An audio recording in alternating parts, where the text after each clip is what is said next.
ಎಲ್ರಿಗೂ ನಮಸ್ಕಾರ. ನಾನು ನಂಜನಾಯಕ್, ಸ್ಪರ್ಧಾ ಕರ್ನಾಟಕ ಅಕಾಡೆಮಿ ಶಿವಮೊಗ್ಗದಿಂದ. ಸ್ನೇಹಿತರೆ, ಸ್ಪರ್ಧಾ ಕರ್ನಾಟಕ ಯೂಟ್ಯೂಬ್ ಚಾನಲ್ಗೆ ನಿಮಗೆಲ್ಲರಿಗೂ ಕೂಡ ಆತ್ಮೀಯವಾದ ಸ್ವಾಗತ. ಇವತ್ತಿನ ಕಾನ್ಸೆಪ್ಟು ಈ ಬೀಟ್ ಫಾರೆಸ್ಟರ್ ಅಥವಾ ಗಸ್ತು ಅರಣ್ಯ ಪಾಲಕ 2023 ಆಲ್ರೆಡಿ ನೋಟಿಫಿಕೇಶನ್ ಆಗಿರೋದು ಎಲ್ರಿಗೂ ಕೂಡ ಗೊತ್ತಿರುವಂತಹ ವಿಷಯ. ಸ್ನೇಹಿತರೆ, ಈ ಜಿಯೋಗ್ರಫಿ ವಿಷಯಕ್ಕೆ ಸಂಬಂಧಪಟ್ಟಂತೆ ಇದು 6ನೇ ಒಂದು ವಿಡಿಯೋ ಸರಣಿಯಾಗಿರುತ್ತೆ ಈ ಬೀಟ್ ಫಾರೆಸ್ಟರಿಗೆ. ಸೊ ಹಿಂದಿನ 5 ವಿಡಿಯೋಸ್ಗಳಲ್ಲೂ ಕೂಡ ಹಲವಾರು ಪ್ರಶ್ನೆಗಳನ್ನು ನಾನು ಅನಾಲಿಸಿಸ್ ಮಾಡಿದ್ದೀನಿ ಮತ್ತು ಕೆಲವೊಂದು ಕಾನ್ಸೆಪ್ಟನ್ನು ಕೂಡ ಕ್ಲಿಯರ್ ಮಾಡಿಕೊಟ್ಟಿದ್ದೀನಿ. ಸೊ ಯಾರು ಈ ಒಂದು ವಿಡಿಯೋನ ಇವತ್ತು ವಾಚ್ ಮಾಡ್ತಾ ಇದ್ದೀರೋ ನೀವೆಲ್ಲರೂ ಕೂಡ ಆ ಒಂದು 5 ವಿಡಿಯೋಸನ್ನು ಕೂಡ ವಾಚ್ ಮಾಡಿ ಹೆಚ್ಚಿನ ಮಾಹಿತಿ ನಿಮಗೆ ಸಿಗ್ತಾ ಹೋಗುತ್ತೆ.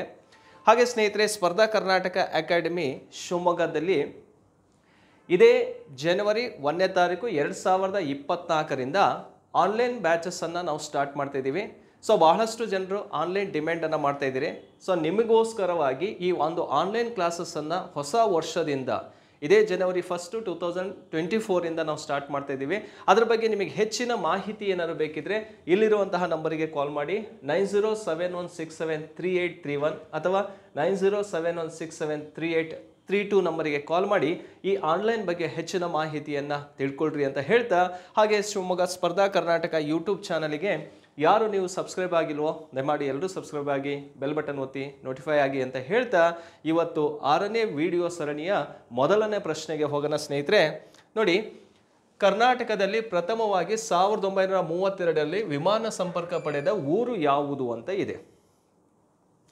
ಆ 36ನೇ ಪ್ರಶ್ನೆಗೆ ಸರಿಯಾದಂಥ ಉತ್ತರ ಅಂದರೆ ಆಪ್ಷನಲ್ಲಿ ಏನೇನಿದೆ ಅಂತ ನೋಡಿ. ಬೆಂಗಳೂರು ನಗರ ಇದೆ, ಮೈಸೂರು, ಬಳ್ಳಾರಿ ಮತ್ತು ಬೆಳಗಾವಿ ಅಂತ ಇದೆ. ಇದಕ್ಕೆ ಸರಿಯಾದಂಥ ಉತ್ತರ ಯಾವುದಪ್ಪ ಅಂದರೆ ಫಸ್ಟ್ 1932ರಲ್ಲಿ ವಿಮಾನ ಲ್ಯಾಂಡ್ ಆದಂತಹ ಒಂದು ಪ್ಲೇಸ್ ಯಾವುದಪ್ಪ ಅಂದರೆ ಬಳ್ಳಾರಿ. ಈ ಹೈದರಾಬಾದಿಂದ ಬರ್ತಾ ಇರುವಂತಹ ಒಂದು ವಿಮಾನ ಫಸ್ಟ್ ಟೈಮ್ ಲ್ಯಾಂಡ್ ಆಗಿದೆ ಬಳ್ಳಾರಿಯಲ್ಲಿ. ಹಾಗಾಗಿ ಕರ್ನಾಟಕದಲ್ಲಿ ಮೊದಲು ವಿಮಾನ ಸಂಪರ್ಕ ಪಡೆದಂತಹ ಊರು ಯಾವುದು ಅಂತ ಕೇಳಿದರೆ ಅದು ಬಳ್ಳಾರಿ ಆಗಿರುತ್ತೆ. ಹಾಗಾದರೆ ಕರ್ನಾಟಕದಲ್ಲಿ ವಿಮಾನ ಸಾರಿಗೆ ಏರ್ ಟ್ರಾನ್ಸ್ಪೋರ್ಟ್ ಸಿಸ್ಟಮ್ ಯಾವಾಗ ಸ್ಟಾರ್ಟ್ ಆಯಿತು ಅಂತ ಕೇಳಿದರೆ ನೋಡಿ, 1946ರಲ್ಲಿ ಕರ್ನಾಟಕದಲ್ಲಿ ಮೊಟ್ಟ ಮೊದಲ ಬಾರಿಗೆ ವಿಮಾನ ಸಾರಿಗೆ ಅನ್ನೋದು, ವಾಯು ಸಾರಿಗೆ ಅನ್ನೋಂಥದ್ದು ಪ್ರಾರಂಭವಾಯಿತು. ಹಾಗಾದರೆ 1946ಅಲ್ಲಿ ಎಲ್ಲಿಂದ ಎಲ್ಲಿಗೆ ಹೋಯಿತು ಹಾರಾಟ ನಡೆಸ್ತಪ್ಪ ಅಂದರೆ ನೋಡಿ, ಬೆಂಗಳೂರು, ಸೊ ಅಲ್ಲಿಂದ ಎಲ್ಲಿಗೆ ಹೋಯ್ತಪ್ಪ ಅಂದರೆ ಹೈದರಾಬಾದಿಗೆ ಸಂಪರ್ಕವನ್ನು ಫಸ್ಟು ಕನೆಕ್ಟ್ ಆಗಿದ್ದು 1946ಅಲ್ಲಿ. ಇದು ಕರ್ನಾಟಕದ ಮೊಟ್ಟ ಮೊದಲ ಒಂದು ವಾಯು ಸಾರಿಗೆ ಅಂತಲೇ ಕರಿತೀವಿ. ಫಸ್ಟ್ ಲ್ಯಾಂಡ್ ಆಗಿದ್ದು ಎಲ್ಲಿ ಅಂತ ಕೇಳಿದರೆ ಬಳ್ಳಾರಿ. ಇಯರ್ ಯಾವುದಪ್ಪ ಅಂದರೆ 1932ರಲ್ಲಿ ಲ್ಯಾಂಡ್ ಆಗಿದ್ದು. ವಿಮಾನ ಹಾರಾಟ ಮಾಡಿದ್ದು ಯಾವಾಗ ಅಂದರೆ 1946 ಬೆಂಗಳೂರು ಟು ಹೈದರಾಬಾದಿಗೆ ಫಸ್ಟ್ ಕನೆಕ್ಟ್ ಮಾಡಿರೋವಂಥದ್ದು. ಕ್ಲಿಯರ್? ಸೊ ಈ ಒಂದು ವಿಮಾನ ಸಾರಿಗೆಯನ್ನು ಡೆವಲಪ್ ಮಾಡಿದವರು ಡೆಕ್ಕನ್ ಏರ್ವೇಸ್ ಕಂಪನಿ ಅಂತ. Deccan airways company. ಈ Deccan airways company first time ಕರ್ನಾಟಕದಲ್ಲಿ ವಿಮಾನ ಸಾರಿಗೆಯನ್ನು ಪ್ರಾರಂಭಿಸಿದಂತಹ ಒಂದು ಸಂಸ್ಥೆನೂ ಕೂಡ ಆಗಿರುತ್ತೆ. ಇದು 36ನೇ ಪ್ರಶ್ನೆಗೆ ಯಾವುದು ಸರಿಯಾಗಿರುತ್ತಪ್ಪ ಅಂದರೆ ಬಳ್ಳಾರಿ ಅನ್ನುವಂಥದ್ದು. ಈ ವಿಮಾನ ಸಾರಿಗೆಯಲ್ಲಿ ಎಕ್ಸಾಮಲ್ಲಿ ಬಹಳಷ್ಟು ಇಂಪಾರ್ಟೆಂಟ್ ಆಗಿ ಕೇಳುವಂತಹ ಕ್ವಶನ್ಸ್ ಏನಾಗಿರುತ್ತಪ್ಪ ಅಂದರೆ ಕರ್ನಾಟಕದಲ್ಲಿ 3 ಅಂತಾರಾಷ್ಟ್ರೀಯ ವಿಮಾನ ನಿಲ್ದಾಣಗಳಿದೆ. 2 ಆಲ್ರೆಡಿ ರನ್ನಿಂಗಲ್ಲಿರುವಂಥದ್ದು, ಒಂದು ಡೊಮೆಸ್ಟಿಕಲ್ಲಿದೆ, ಇಂಟರ್ನ್ಯಾಷನಲ್ ಲೀಸ್ಟಲ್ಲಿರುವಂತಹ ಒಂದು ಅಂತಾರಾಷ್ಟ್ರೀಯ ವಿಮಾನ ನಿಲ್ದಾಣವಾಗಿರುತ್ತೆ. ಹಾಗಾದರೆ ಪ್ರೆಸೆಂಟ್ ಆ ಇಂಟರ್ನ್ಯಾಷನಲ್ ಏರ್ಪೋರ್ಟ್ ಯಾವುದಪ್ಪ ಅಂದರೆ ಸೊ ಒಂದು ದೇವನಹಳ್ಳಿಯಲ್ಲಿ ಕಂಡುಬರುತ್ತೆ, ನಾಡಪ್ರಭು ಕೆಂಪೇಗೌಡ ಅಂತಾರಾಷ್ಟ್ರೀಯ ವಿಮಾನ ನಿಲ್ದಾಣ ಅಂತೇಳಿ. ಫಸ್ಟ್ ಯಾವುದು? ನಾಡಪ್ರಭು ಕೆಂಪೇಗೌಡ ಅಂತಾರಾಷ್ಟ್ರೀಯ ವಿಮಾನ ನಿಲ್ದಾಣ ಅಂತ ಕರಿತೀವಿ. ಸೊ ಇದು ಬೆಂಗಳೂರು ಗ್ರಾಮಾಂತರ ಜಿಲ್ಲೆಯಲ್ಲಿರುವಂಥದ್ದು. ಫಸ್ಟು ದೇವನಹಳ್ಳಿ ಅಂತಾರಾಷ್ಟ್ರೀಯ ವಿಮಾನ ನಿಲ್ದಾಣ ಅಂತ ಕರಿತಿದ್ವಿ. ಈಗ ಇದಕ್ಕೆ ನಾಡಪ್ರಭು ಕೆಂಪೇಗೌಡ ಅಂತಾರಾಷ್ಟ್ರೀಯ ವಿಮಾನ ನಿಲ್ದಾಣ ಅಂತ ಕರಿತೀವಿ. ಎಲ್ಲಿದೆ ಅಂತ ಕೇಳಿದರೆ ದೇವನಹಳ್ಳಿ, ಬೆಂಗಳೂರು ಗ್ರಾಮಾಂತರ ಜಿಲ್ಲೆ. ಸೊ ಎರಡನೇದು ಯಾವುದಪ್ಪ ಅಂದರೆ 2ನೇ ಅಂತಾರಾಷ್ಟ್ರೀಯ ವಿಮಾನ ನಿಲ್ದಾಣ ಬಜ್ಪೆ. ಈ ಬಜ್ಪೆ ಇಂಟರ್ನ್ಯಾಷನಲ್ ಏರ್ಪೋರ್ಟ್ ಇದೆಯಲ್ಲ, ಇದಿರುವಂಥದ್ದು ಮಂಗಳೂರಿನಲ್ಲಿ ಕಂಡುಬರುತ್ತೆ. ಮಂಗಳೂರು ಇದು ಕೂಡ ಕರ್ನಾಟಕದ ಮತ್ತೊಂದು ಅಂತಾರಾಷ್ಟ್ರೀಯ ವಿಮಾನ ನಿಲ್ದಾಣವಾಗಿರುತ್ತೆ. ಹಾಗೆ ಇತ್ತೀಚೆಗೆ ಒಂದು ಡಿಕ್ಲೇರ್ ಆಗಿರುವಂತಹ ಇಂಟರ್ನ್ಯಾಷನಲ್ ಏರ್ಪೋರ್ಟ್ ಲೀಸ್ಟಲ್ಲಿ ಇರುವಂಥದ್ದು ಯಾವುದಪ್ಪ ಅಂದರೆ ಕುವೆಂಪು ಅಂತಾರಾಷ್ಟ್ರೀಯ ವಿಮಾನ ನಿಲ್ದಾಣ ಶಿವಮೊಗ್ಗದಲ್ಲಿದೆ. ಪ್ರೆಸೆಂಟ್ ಇದು ಡೊಮೆಸ್ಟಿಕಲ್ಲಿ ಇದ್ರೂ ಕೂಡ ಇದು ಇಂಟರ್ನ್ಯಾಷನಲ್ ಏರ್ಪೋರ್ಟ್ ಅಂತಾನೆ ಆಗಿರುವಂಥದ್ದು. ಸೊ ಅದು 3ನೇ ಅಂತಾರಾಷ್ಟ್ರೀಯ ವಿಮಾನ ನಿಲ್ದಾಣ ಆಗಿರುತ್ತೆ. ಎಲ್ಲಿದೆ ಅಂತ ಕೇಳಿದ್ರೆ ಅದು ಶಿವಮೊಗ್ಗ ಜಿಲ್ಲೆಯಲ್ಲಿ ಕಂಡುಬರುತ್ತೆ. ಅದನ್ನು ರಾಷ್ಟ್ರಕವಿ ಕುವೆಂಪು ಅಂತಾರಾಷ್ಟ್ರೀಯ ವಿಮಾನ ನಿಲ್ದಾಣಗಳ ಪಟ್ಟಿಯಲ್ಲಿ ಅದನ್ನು ಸೇರಿಸಿರೋದನ್ನು ನಾವು ನೋಡ್ತೀವಿ. ಇವು 3 ಕೂಡ ಪ್ರೆಸೆಂಟಲ್ಲಿ ಇವೆರಡು ಕೂಡ ಆಲ್ಮೋಸ್ಟ್ ಇಂಟರ್ನ್ಯಾಷನಲ್ ಏರ್ಪೋರ್ಟ್ ಲೀಸ್ಟಲ್ಲಿರುವಂಥದ್ದು. ಇದು ಡೊಮೆಸ್ಟಿಕಲ್ಲಿದೆ, ಮುಂದೆ ಇಂಟರ್ನ್ಯಾಷನಲ್ ಏರ್ಪೋರ್ಟ್ ಆಗುತ್ತೆ. ಅದು ಆಲ್ರೆಡಿ ಇಂಟರ್ನ್ಯಾಷನಲ್ ಏರ್ಪೋರ್ಟ್ ಲೀಸ್ಟಲ್ಲಿರುವಂಥದ್ದೇ ಆಗಿದೆ. ಓಕೆ ಸ್ನೇಹಿತರೆ, ಇದು 36ನೇ ಪ್ರಶ್ನೆಗೆ ಸಿ ಅನ್ನೋದು ಸರಿಯಾಗಿರುವಂಥ ಉತ್ತರವಾಗಿರುತ್ತೆ. 37ನೇ ಪ್ರಶ್ನೆ ಹೋಗೋಣ. 2011ರ ಜನಗಣತಿಯ ಪ್ರಕಾರ ಕರ್ನಾಟಕದ ಗ್ರಾಮೀಣ ಸಾಕ್ಷರತೆಯ ಪ್ರಮಾಣ ಎಷ್ಟು?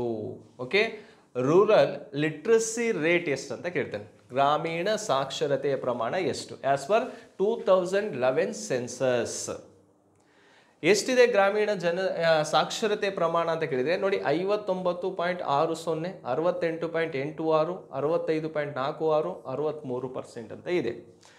ರೈಟ್ ಆನ್ಸರ್ ಯಾವುದಪ್ಪ ಅಂದರೆ 68.86% ಅನ್ನೋದು 2011 ಸೆನ್ಸಸ್ ಪ್ರಕಾರ ರೂರಲ್ ಲಿಟ್ರಸಿ ರೇಟ್ ಆಗಿರುತ್ತೆ. ಬಿ ಅನ್ನೋದು ಇದಕ್ಕೆ ಸರಿಯಾದಂಥ ಉತ್ತರ. ಕ್ಲಿಯರ್? ಎಷ್ಟನೇ ಪ್ರಶ್ನೆ? 37ನೇ ಪ್ರಶ್ನೆಗೆ ಬಿ ಅನ್ನೋದು ಸರಿಯಾಗಿರುತ್ತೆ, 68.86%. ನೆಕ್ಸ್ಟು 38ನೇ ಪ್ರಶ್ನೆಗೆ ಹೋಗೋಣ. ಪುಷ್ಪಗಿರಿ ಅಭಯಾರಣ್ಯ ಇರುವ ಜಿಲ್ಲೆ ಯಾವುದು? ಪುಷ್ಪಗಿರಿ ವೈಲ್ಡ್ ಲೈಫ್ ಸೆಂಚುರಿ ಇರುವಂತಹ ಡಿಸ್ಟಿಕ್ ಯಾವುದು ಅಂತ ಕೇಳಿದರೆ ಇಲ್ಲಿ 4 ಜಿಲ್ಲೆಗಳಿದ್ದಾವೆ. ಒಂದು ಕೊಡಗು ಅಂತ ಇದೆ, ಹಾಸನ ಜಿಲ್ಲೆ, ಮೈಸೂರು, ಉಡುಪಿ ಜಿಲ್ಲೆ ಅಂತ ಇದೆ.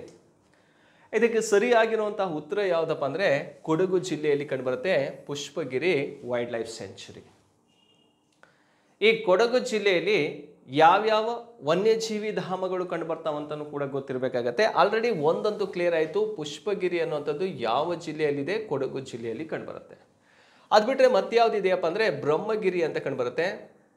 ಬ್ರಹ್ಮಗಿರಿ ಇದು ಕೂಡ ಕೊಡಗು ಜಿಲ್ಲೆಯಲ್ಲಿ ಇರುವಂಥದ್ದು ಬ್ರಹ್ಮಗಿರಿ. 3ನೇದು ಯಾವುದಪ್ಪ ಅಂದರೆ ತಲಕಾವೇರಿ. ತಲಕಾವೇರಿ ಈ ತಲಕಾವೇರಿನೂ ಕೂಡ ಎಲ್ಲಿದೆಯಪ್ಪ ಅಂದರೆ ಕೊಡಗು ಜಿಲ್ಲೆಯಲ್ಲಿ ಕಂಡುಬರುತ್ತೆ. ಬ್ರಹ್ಮಗಿರಿ, ತಲಕಾವೇರಿ ಮತ್ತು ಪುಷ್ಪಗಿರಿ ಅನ್ನುವಂಥದ್ದು ಕೊಡಗು ಜಿಲ್ಲೆಯಲ್ಲಿರುವಂತಹ ವೈಲ್ಡ್ ಲೈಫ್ ಸೆಂಚುರಿ ಆಗಿರುತ್ತೆ. ಇದು ನಮಗೆ ಇಲ್ಲಿ ಕ್ಲಿಯರ್ ಇರಬೇಕಾಗತ್ತೆ. ಹಾಗೆ ಹಾಸನ ಜಿಲ್ಲೆಯಲ್ಲಿ ಯಾವುದೇ ಅಂತ ವೈಲ್ಡ್ ಲೈಫ್ ಸೆಂಚುರಿ ಕಂಡನ ಆ ವೈಲ್ಡ್ ಲೈಫ್ ಸೆಂಚುರಿಯಲ್ಲಿ ಇತ್ತೀಚೆಗೆ ಆಗಿರುವಂಥದ್ದು ಒಂದು ಕಂಡು ಬರುತ್ತೆ. ಯಾವುದು ಅಂತ ಕೇಳಿದರೆ ಕರಡಿ ಧಾಮ ಕಂಡುಬರುತ್ತೆ. ಯಾವುದಿದೆ ಇಲ್ಲಿ? ಕರಡಿ ಧಾಮ. ಕರಡಿ ಧಾಮ ಕಂಡುಬರುತ್ತೆ. ಆ ಕರಡಿ ಧಾಮ ಎಲ್ಲಿದೆಯಪ್ಪ ಅಂದರೆ ಅರಸೀಕೆರೆಯಲ್ಲಿ ಕಂಡುಬರುತ್ತೆ. ಅರಸೀಕೆರೆಯಲ್ಲಿ ಕಂಡುಬರುತ್ತೆ. ಅರಸೀಕೆರೆ ಕರಡಿ ಧಾಮ ಅಂತಾನೆ ಕರಿತೀವಿ. ಅದು ಯಾವ ಜಿಲ್ಲೆಯಲ್ಲಿ ಕಂಡುಬರುತ್ತೆ? ಹಾಸನ ಜಿಲ್ಲೆ ಅರಸೀಕೆರೆಯಲ್ಲಿರುವಂತಹ ಒಂದು ಕರಡಿ ಧಾಮವನ್ನು ನೋಡಬೇಕಾಗತ್ತೆ. ರೈಟ್. ಇನ್ನು ಮೈಸೂರು ಜಿಲ್ಲೆಯಲ್ಲಿ ಕಂಡುಬರುವಂಥದ್ದು ಯಾವ್ಯಾವುದು ಅಂತ ಕೇಳಿದರೆ ಇಲ್ಲಿ ನೋಡಿ ಅರಬಿತಿಟ್ಟು ಅಂತ ಕಂಡುಬರುತ್ತೆ. ಅರಬಿತಿಟ್ಟು.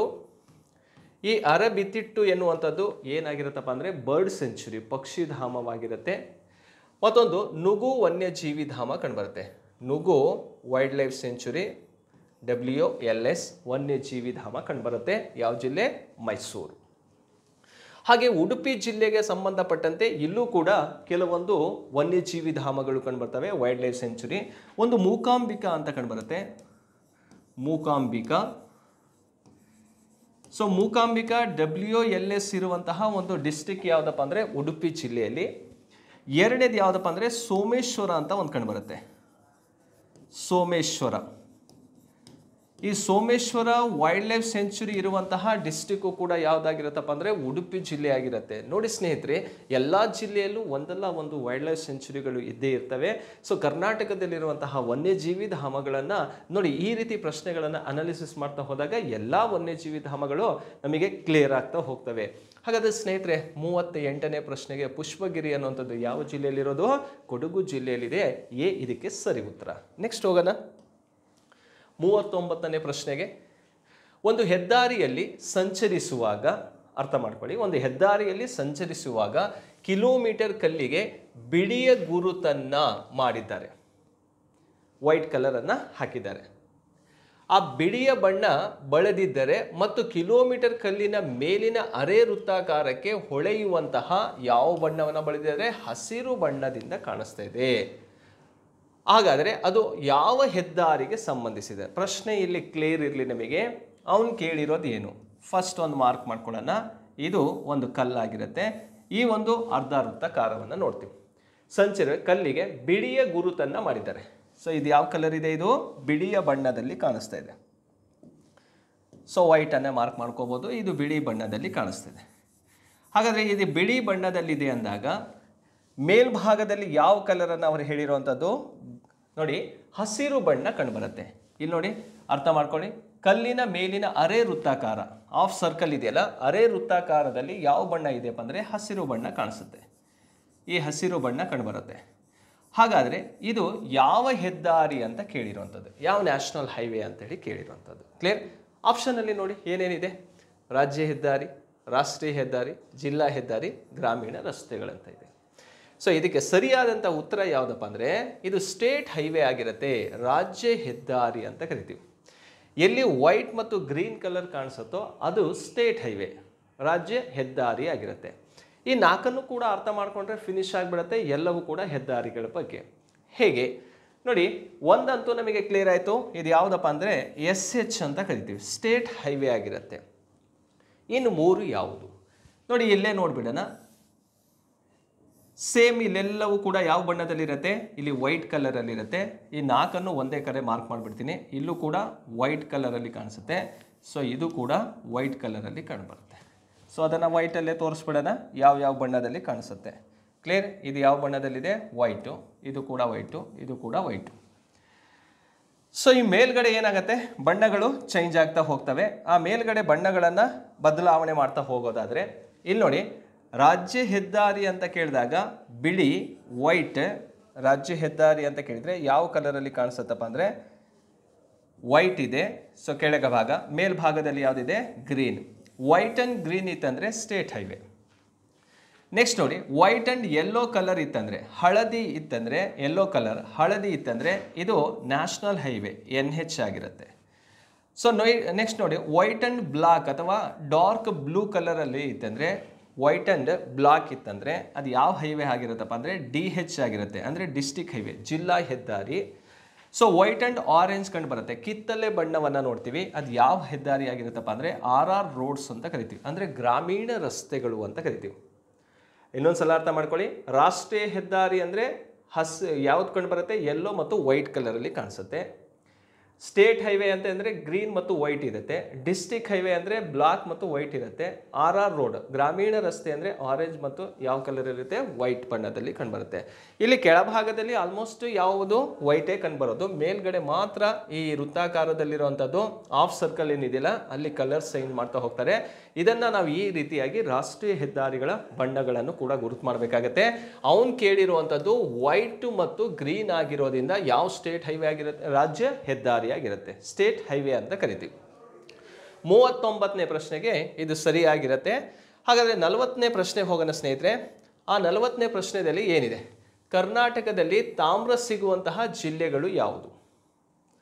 ಸೊ ಒಂದು ಇಂಡಿವಿಜುವಲ್ ಜಿಲ್ಲೆಯನ್ನು ಕೊಡ್ಬೋದು. ಇಲ್ಲಿ 3 ಜಿಲ್ಲೆಗಳನ್ನು ಕೂಡ ಕಾನ್ಸಂಟ್ರೇಟ್ ಮಾಡ್ತಾ ಹೋಗಿದ್ದಾನೆ. ಅದಕ್ಕೆ ನಮಗೆ ಕ್ಲಿಯರ್ ಆಗಿರುವಂಥ ಒಂದು ಆನ್ಸರನ್ನು ಹುಡುಕೋದು ತುಂಬ ಸಿಂಪಲ್ ಮೆಥಡ್ ಇದೆ. ಹೇಗಪ್ಪ ಅಂದರೆ ನಮಗೆ ಒಂದು ಗೊತ್ತಿದ್ರೆ ನಾವು ನಿಯರೆಸ್ಟ್ ಆನ್ಸರನ್ನು ಫೈಂಡ್ ಔಟ್ ಮಾಡ್ಬೋದು. ನೋಡಿ, ಕರ್ನಾಟಕದಲ್ಲಿ ತಾಮ್ರ ಸಿಗುವಂತಹ ಜಿಲ್ಲೆಗಳು ಯಾವುದು ಅಂತ ಕೇಳಿದಾಗ ಇಲ್ಲಿ ನಮಗೆ ನೇರವಾಗಿ ಉತ್ತರಕ್ಕೆ ಹೋದಾಗ ಚಿತ್ರದುರ್ಗ ಜಿಲ್ಲೆ ನಂಬರ್ 1 ಪೊಸಿಷನಲ್ಲಿ ಕಂಡುಬರುತ್ತೆ. ಆ ಚಿತ್ರದುರ್ಗ ಜಿಲ್ಲೆಯಲ್ಲಿ ಇಂಗಳದಾಳು ಅಂತ ಒಂದು ಪ್ಲೇಸ್ ಇದೆ. ಇಂಗಳದಾಳು ಅಂತ ಒಂದು ಪ್ಲೇಸ್ ಇದೆ. ಆ ಇಂಗಳದಾಳು ಕರ್ನಾಟಕದಲ್ಲಿ ಅತಿ ಹೆಚ್ಚು ಏನು ಸಿಗುವಂಥದ್ದು? ಈ ತಾಮ್ರ ಸಿಗುವಂತಹ ಸ್ಥಳವಾಗಿರುತ್ತೆ ಇಂಗಳದಾಳು. ಇಲ್ಲಿ ಚಿತ್ರದುರ್ಗ ಒಂದು ಸಿಕ್ಕಿದೆ ಅಂದಾಗ ನೀವು ಬೇರೆ ಆಪ್ಷನಲ್ಲಿ ಎಲ್ಲೇ ನೋಡಿದರೂ ಕೂಡ ನಿಮಗೆ ಚಿತ್ರದುರ್ಗ ಕಾಣಿಸಲ್ಲ. ಹಾಗಾಗಿ ನಾವು ಈಸಿಯಾಗಿ ಆನ್ಸರ್ ಮಾಡ್ಬೋದು ಚಿತ್ರದುರ್ಗ ಜಿಲ್ಲೆ ಅನ್ನುವಂಥದ್ದು. ಮುಂದಿನ ಯಾವ್ದಾರವಾಗಿರಲಿ, ಯಾವುದಿದೆ? ಹಾಸನದಲ್ಲಿ ಸಿಗತ್ತಂತ ಕ್ಲಿಯರ್ ಆಯಿತು. ಮತ್ತೆ ಎಲ್ಲಿದೆ? ಕಲಬುರಗಿ ಜಿಲ್ಲೆಯಲ್ಲೂ ಕೂಡ ಸಿಗತ್ತಂತ ಕ್ಲಿಯರ್ ಆಯಿತು. ಸಿ ಅನ್ನೋದು ಇದಕ್ಕೆ ಸರಿ ಉತ್ತರ. ಹಾಗಾದರೆ ಹಾಸನ ಜಿಲ್ಲೆಯಲ್ಲಿ ಕಂಡುಬರುವಂಥದ್ದು ಎಲ್ಲಿ? ನೋಡಿ, ಇದು ಚಿತ್ರದುರ್ಗ ಜಿಲ್ಲೆ. ಇದು ಚಿತ್ರದುರ್ಗ ಜಿಲ್ಲೆ ಅಂತ ಕೇಳಿದಾಗ ಇಂಗಳದಾಳು. ಹಾಸನ ಜಿಲ್ಲೆಯಲ್ಲಿ ಎಲ್ಲಿ ಕಂಡುಬರುತ್ತೆ? ಹಾಸನ ಜಿಲ್ಲೆಯಲ್ಲಿ ಕಲ್ಯಾಡಿ ಅಂತ ಒಂದು ಪ್ಲೇಸ್ ಇದೆ. ಕಲ್ಯಾಡಿ, ಇದು ಹಾಸನ. ಅಲ್ಲೂ ಕೂಡ ಏನು ಸಿಗತ್ತಪ್ಪ ಅಂದರೆ ತಾಮ್ರ ಸಿಗ್ತಾ ಹೋಗುತ್ತೆ.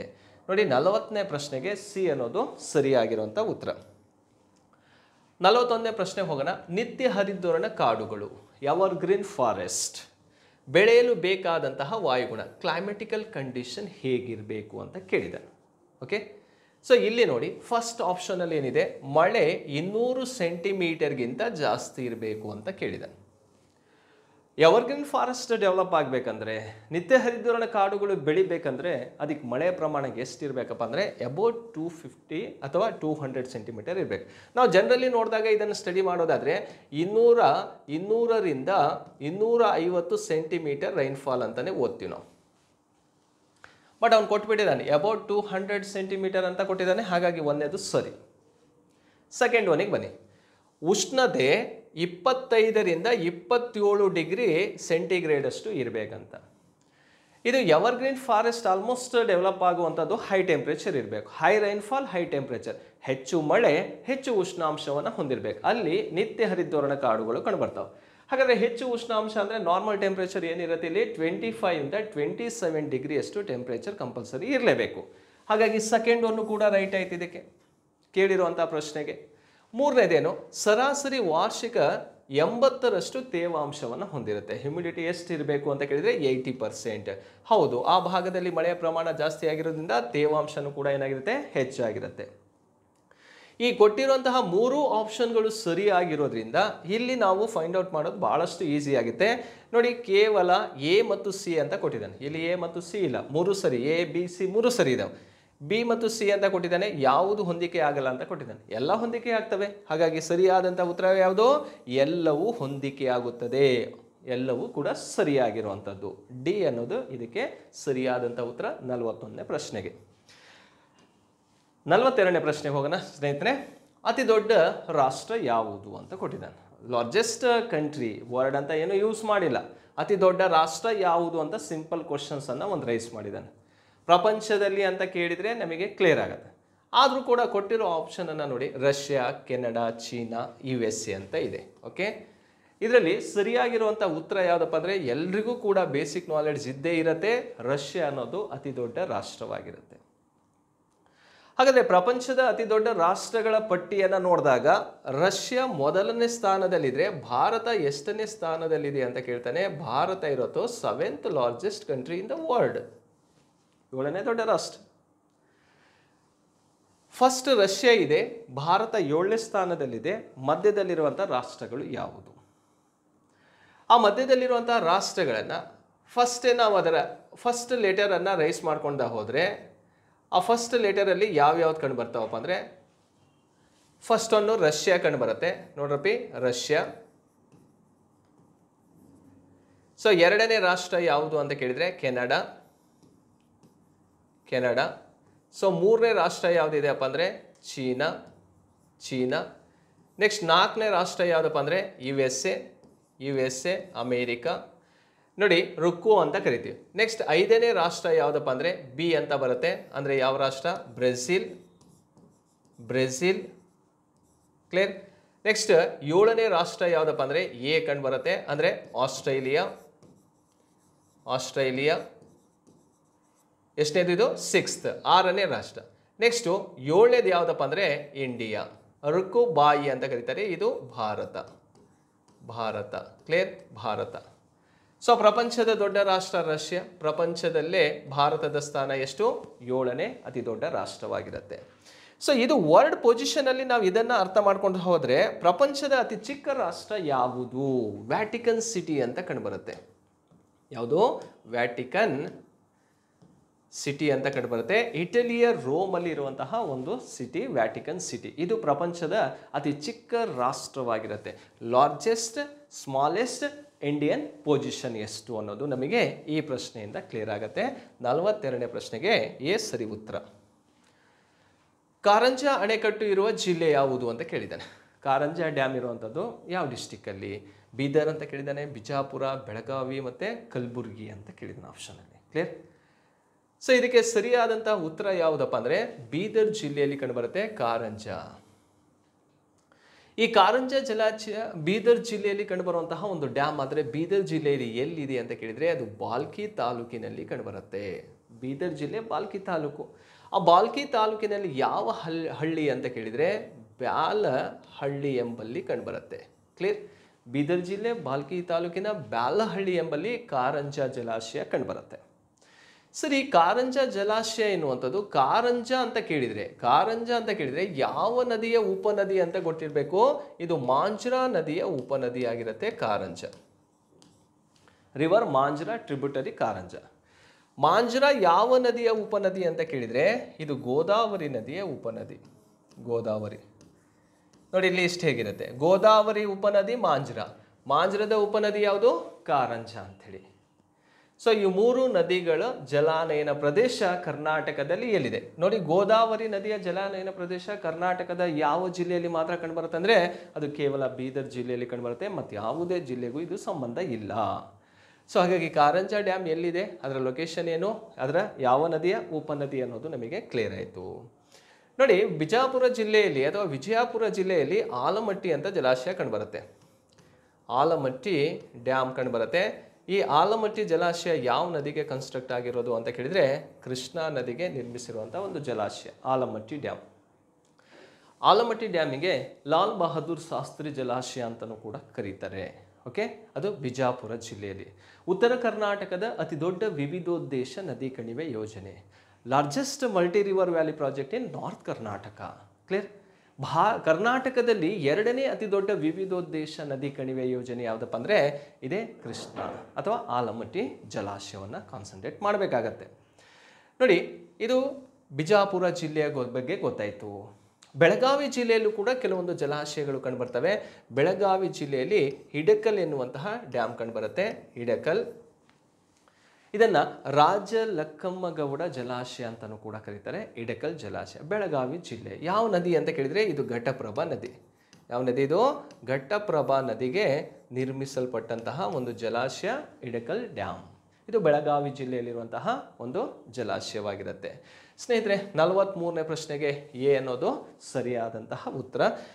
ನೆಕ್ಸ್ಟು ಇವತ್ತಿನ ಈ ಒಂದು ವಿಡಿಯೋ ಸೆಕ್ಷನಲ್ಲಿ ಕೊನೆಯದಾದಂತಹ ಒಂದು ಪ್ರಶ್ನೆ, 44ನೇ ಪ್ರಶ್ನೆ. ಸ್ನೇಹಿತರೆ, ಈ ಕೆಳಕಂಡ ರಾಜ್ಯಗಳಲ್ಲಿ ಯಾವುದು ಪಾಕಿಸ್ತಾನದೊಂದಿಗೆ ಗಡಿ ರೇಖೆಯನ್ನು ಹೊಂದಿದೆ ಅಂತ ಕೇಳಿದ್ದಾನೆ. Border share ಮಾಡ್ಕೊಂಡಿರುವಂಥದ್ದು ಯಾವುದರೊಂದಿಗೆ?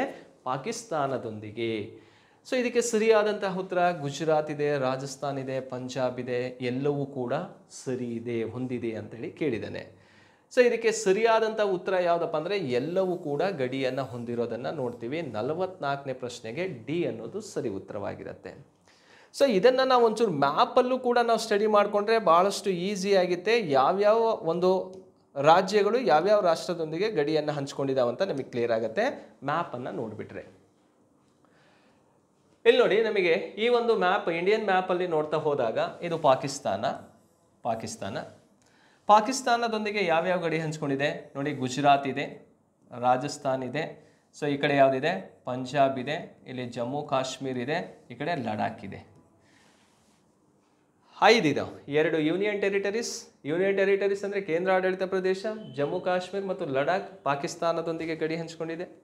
3 ರಾಜ್ಯಗಳಿದ್ದಾವೆ, ಗುಜರಾತ್, ರಾಜಸ್ಥಾನ್ ಮತ್ತು ಪಂಜಾಬ್. ಇಲ್ಲಿ ನೋಡಿ, ಗುಜರಾತ್, ರಾಜಸ್ಥಾನ್ ಮತ್ತು ಪಂಜಾಬ್ ರಾಜ್ಯಗಳಿದ್ದಾವೆ, ಎಲ್ಲವೂ ಕೂಡ ಗಡಿ ಹಂಚ್ಕೊಂಡಿದ್ದಾವೆ. Pakistan finish, clear, okay. Then go to Afghanistan. ನೋಡ್ರಿಪ್ಪ, ಇದು ಅಫ್ಘಾನಿಸ್ತಾನದೊಂದಿಗೆ ಗಡಿ ಹಂಚ್ಕೊಂಡಿರೋದು ಒಂದೇ ಒಂದು, ಯಾವುದಪ್ಪ ಅಂದರೆ ಅದು ಲಡಾಖ್ ಮಾತ್ರ. ಈ ಕಡೆ ಅಫ್ಘಾನಿಸ್ತಾನದ ನಂತರ ಚೀನಾದ ಕಡೆ ಬಂದಾಗ ಚೀನಾದೊಂದಿಗೆ ಲಡಾಖ್ ಗಡಿ ಹಂಚ್ಕೊಂಡಿದೆ. ನೆಕ್ಸ್ಟ್ ಹಿಮಾಚಲ್ ಪ್ರದೇಶ್ ಇದೆ, ಅದರ ಜೊತೆಗೆ ಉತ್ತರಾಖಂಡ್ ಕೂಡ ಕಂಡುಬರುತ್ತೆ. ಹಾಗೆ ಈ ಕಡೆ ಬಂದಾಗ ಸಿಕ್ಕಿಂ ರಾಜ್ಯ ಇದೆ, ಇಲ್ಲಿ ಬನ್ನಿ ಅರುಣಾಚಲ್ ಪ್ರದೇಶ್ ಇದೆ. ಇಲ್ಲಿ 5 ರಾಜ್ಯಗಳು ಯಾರೊಂದಿಗೆ ಗಡಿ ಹಂಚ್ಕೊಂಡಿದೆಯಪ್ಪ ಅಂದರೆ ಚೀನಾ. ನೆಕ್ಸ್ಟ್ ಇಲ್ಲಿರುವಂಥದ್ದು ನೇಪಾಳದೊಂದಿಗೆ ಗಡಿ ಹಂಚ್ಕೊಂಡಿರೋದು ಉತ್ತರಾಖಂಡ್ ಇದೆ. ಹಾಗೆ ಅದರ ಜೊತೆಗೆ ಉತ್ತರ ಪ್ರದೇಶ್ ನೋಡ್ತೀವಿ, ಬಿಹಾರ್ ನೋಡ್ತೀವಿ, ಹಾಗೆ ಸಿಕ್ಕಿಂ ಇದೆ, ಅದರ ಜೊತೆಗೆ ವೆಸ್ಟ್ ಬೆಂಗಾಲು ಕೂಡ ನೇಪಾಳದೊಂದಿಗೆ ಗಡಿ ಹಂಚ್ಕೊಂಡಿದೆ. ನೇಪಾಳ ಆದ ನಂತರ ಭೂತಾನ್ ಕಡೆ ಬಂದಾಗ ನೋಡಿ, ಭೂತಾನಿಗೆ ಗಡಿ ಹಂಚ್ಕೊಂಡಿರುವಂತಹ ಭಾರತದ ರಾಜ್ಯಗಳು ಯಾವುದಪ್ಪ ಅಂದರೆ ಅರುಣಾಚಲ್ ಪ್ರದೇಶ್ ಒಂದು, ನೆಕ್ಸ್ಟ್ 2ನೇದು ಅಸ್ಸಾಂ ಗಡಿ ಹಂಚ್ಕೊಂಡಿದೆ, ವೆಸ್ಟ್ ಬೆಂಗಾಲ್ ಇದೆ, ಮತ್ತೊಂದು ಯಾವುದಪ್ಪ ಅಂದರೆ ಸಿಕ್ಕಿಂ. 4 ರಾಜ್ಯಗಳು ಗಡಿಯನ್ನು ಹಂಚ್ಕೊಂಡಿದ್ದಾವೆ. ಹಾಗೆ ಸ್ನೇಹಿತರೆ, ನೆಕ್ಸ್ಟು ಯಾವ ಸ್ಟೇಟಿಗೆ ಹೋಗೋಣ? ಬಾಂಗ್ಲಾದೇಶು ಈ ರಾಜ್ಯವನ್ನು ನೋಡ್ತಾ ಹೋದಾಗ ಇದು ಬಾಂಗ್ಲಾದೇಶ್ ಆಗಿರುತ್ತೆ. ಈ ಬಾಂಗ್ಲಾದೇಶ್ ರಾಷ್ಟ್ರದೊಂದಿಗೆ ಗಡಿ ಹಂಚ್ಕೊಂಡಿರೋದು ಯಾವುದು? ವೆಸ್ಟ್ ಬೆಂಗಾಲ್ ಇದೆ. ನೆಕ್ಸ್ಟ್ ಅಲ್ಲಿಂದ ತ್ರಿಪುರ ಇದೆ. ಆ ತ್ರಿಪುರದಿಂದ ಈ ಕಡೆ ಹೋದಾಗ ಅಸ್ಸಾಂ ರಾಜ್ಯ ಇದೆ. ಯಾವುದಿದೆ? ಅಸ್ಸಾಂ. ಮೇಘಾಲಯನೂ ಕೂಡ ಯಾರೊಂದಿಗೆ ಗಡಿ ಹಂಚ್ಕೊಂಡಿದೆಯಪ್ಪ ಅಂದರೆ ಬಾಂಗ್ಲಾದೇಶ್ ರಾಷ್ಟ್ರದೊಂದಿಗೆ ಗಡಿಯನ್ನು ಹಂಚ್ಕೊಂಡಿರುವಂಥದ್ದು. ಸೊ ಇಷ್ಟು ಕೂಡ ಬಾರ್ಡರ್ ಶೇರ್ ಮಾಡ್ಕೊಂಡಿರುವಂತಹ ಒಂದು ಕಂಟ್ರೀಸ್, ಯಾವ್ಯಾವ ಸ್ಟೇಟ್ಗಳು ಇಂಡಿಯನ್ ಸ್ಟೇಟ್ ಬಾರ್ಡರ್ ಹಂಚ್ಕೊಂಡಿದ್ದಾವೆ ಅಂತೇಳಿ ನಮಗೆ ಕ್ಲಿಯರ್ ಇರಬೇಕಾಗತ್ತೆ. ಸೊ ಒಂದನ್ನು ಕೊಟ್ಟಿದ್ದಾನೆ. ನೀವು ಇನ್ನು ಉಳಿದಿರುವಂಥ ಅಫ್ಘಾನಿಸ್ತಾನ ಮತ್ತು ನೇಪಾಳ, ಚೀನಾ ಹಾಗೆ ಭೂತಾನ್, ಬಾಂಗ್ಲಾದೇಶದೊಂದಿಗೆ ಗಡಿ ಹಂಚ್ಕೊಂಡಿರೋದನ್ನು ಕಲ್ತ್ರೆ ಅವನು ಏನಾದರೂ ಪ್ರಶ್ನೆ ಕೊಟ್ಟರು ನೀವು ಆನ್ಸರನ್ನು ಮಾಡ್ಬೋದು. ಓಕೆ ಸ್ನೇಹಿತರೆ, ಇವತ್ತಿನ ಈ ಒಂದು ವಿಡಿಯೋದಲ್ಲಿ ನಾವು ಒಟ್ಟಾರೆ ಟೋಟಲ್ ಕ್ವಶನ್ ಸೀರೀಸಲ್ಲಿ 44 ಪ್ರಶ್ನೆಗಳನ್ನು ಕ್ಲಿಯರ್ ಮಾಡಿದ್ದೀನಿ. ಸ್ನೇಹಿತರೆ, ಇಲ್ಲಿವರೆಗೂ ಕೂಡ ಈ 44 ಪ್ರಶ್ನೆಗಳು ಕೂಡ ತುಂಬ ಇಂಪಾರ್ಟೆಂಟ್ ಕ್ವಶನ್ಸ್ ಆಗಿದ್ದಾವೆ. ಯಾರು ಈ ಒಂದು ವೀಡಿಯೋಸನ್ನು ನೀವು ಹಿಂದಿನ ವೀಡಿಯೋ ಸರಣಿ ನೋಡಿಲ್ವೋ ದಯಮಾಡಿ ಎಲ್ಲರೂ ನೋಡಿ. ಎಲ್ಲ ಪ್ರಶ್ನೆಗಳಿಗೂ ಕೂಡ ಒಂದು ಎಕ್ಸ್ಪ್ಲೇನನ್ನು ಮಾಡ್ತಾ ಹೋಗಿದ್ದೀನಿ, ಹೆಚ್ಚಿನ ಮಾಹಿತಿಯನ್ನು ಕೂಡ ಕೊಡ್ತಾ ಹೋಗಿದ್ದೀನಿ. ಸೊ ನಿಮಗೆ ಈ ವಿಡಿಯೋ ಇಷ್ಟವಾದರೆ ಲೈಕ್ ಮಾಡಿ, ಕಾಮೆಂಟನ್ನು ಕೂಡ ಮಾಡಿ, ಹಾಗೆ ನೀವು ಸ್ನೇಹಿತರಿಗೆ ಇದನ್ನು ಶೇರ್ ಮಾಡಿರಿ ಅಂತ ಹೇಳ್ತಾ ಸ್ನೇಹಿತರೆ ಇವತ್ತಿನ ಈ ಒಂದು ವಿಡಿಯೋ ಸರಣಿಯನ್ನು ಮುಕ್ತಾಯಗೊಳಿಸ್ತೀನಿ. Thank you very much.